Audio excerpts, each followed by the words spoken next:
Good morning there. This is PJ. It is Tuesday, November 16th, 2021. We're here for the daily lectionary readings. As always, we have our three readings. Psalm 13 is our psalm reading still. Daniel 8:15 through 27 is our Old Testament reading as we work through the book of Daniel. And Hebrews chapter 10, verses 32 through 39 is the New Testament reading as we are resting in Hebrews for a while. Let us listen in to the three scriptures.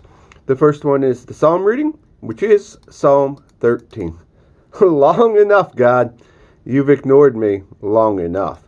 I've looked at the back of your head long enough. Long enough. I've carried this ton of trouble, lived with a stomach full of pain. Long enough, my arrogant enemies have looked down their noses at me. Take a look at me, God. My God, I want to look life in the eye so no enemy can get the best of me or laugh when I fall on my face. I've thrown myself headlong into your arms. I'm celebrating your rescue. I'm singing at the top of my lungs. I'm so full of answered prayers.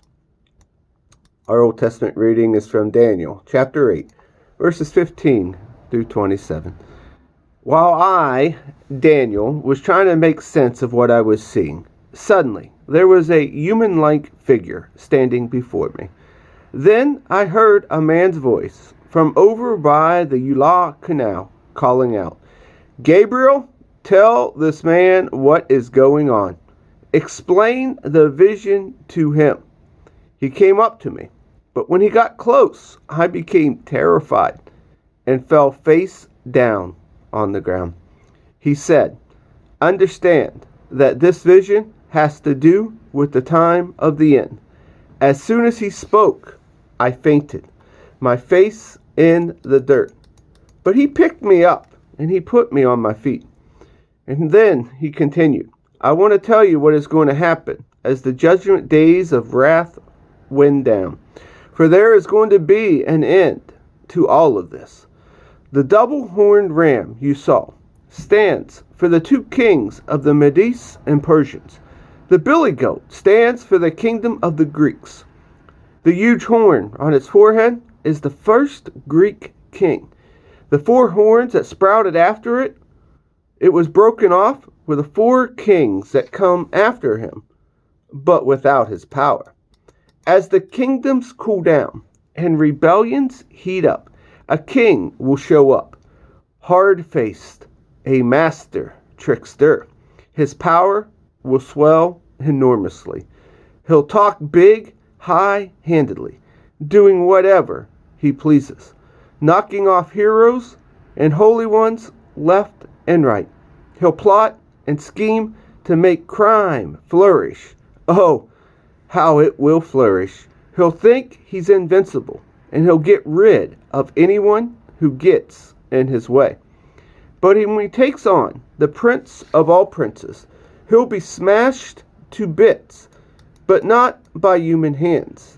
The vision of the 2,300 sacrifices, evening and morning, is accurate, but confidential.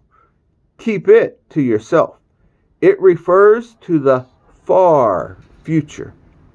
I, Daniel, walked around in a daze, unwell for days. Then I got a grip on myself and went back to work, taking care of the king's affairs. But I continued to be upset by the vision. I couldn't make any sense of it. Our New Testament reading comes from the book of Hebrews, chapter 10, verses 32 through 39. Remember those early days after you first saw the light? Those were the hard times. Kicked around in public. Targets of every kind of abuse. Some days it was you, other days your friends. If some friends went to prison, you stuck by them. If some enemies broke in and seized your goods, you let them go with a smile, knowing that they couldn't touch your real treasure. Nothing they did bothered you. Nothing set you back. So don't throw it all away now. You were sure of yourself then. It's still a sure thing, but you need to stick it out. staying with God's plan so you'll be there for the promised completion. It won't be long now. He's on his way. He'll show up any minute. But anyone who is right with me thrives on loyal trust. If he cuts and runs, I won't be very happy. But we're not quitters who lose out. Oh no, we'll stay with it and survive, trusting all the way. And here ends our readings today. Have a beautiful day. Give me a call if you need anything.